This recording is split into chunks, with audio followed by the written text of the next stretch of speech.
Okay, I finally did it. I assembled the most brutal, most vicious DC villain of all time.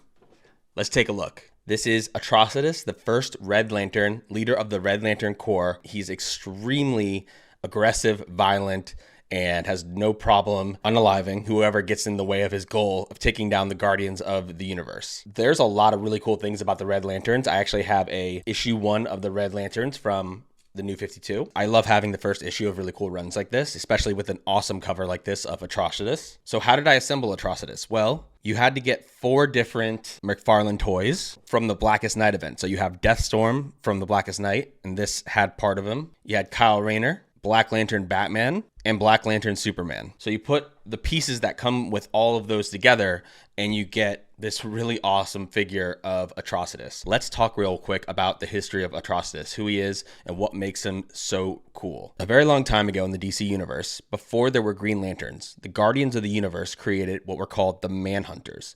These were an android race, and they were the precursors to Green Lanterns in that they policed the universe. As always happens with robots, they basically, I guess, decided that the people of the universe were a danger to themselves, or whatever logic they used to justify the fact that they went in and unalived every single person in the entire 666 sector of space, except for 5 survivors, one of which was Atrocitus. Because of that crime, the Guardians of the Galaxy did away with the Manhunters and created the Green Lantern Corps. But that left Atrocitus in a place of extreme rage and anger against the Guardians of the Universe. And Atrocitus is actually the alien that Abin Sur was transporting when he crashed on Earth and died, Atrocitus wounding him fatally.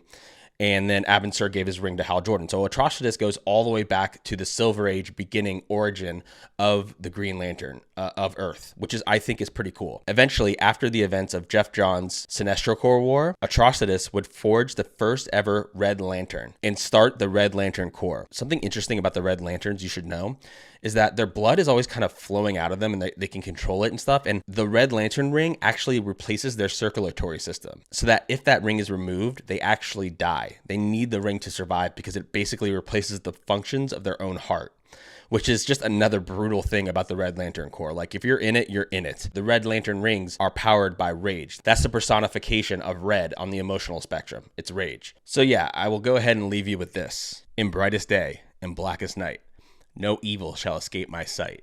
Let those who worship evil's might beware my power, Green Lantern's light. This thing is so cool.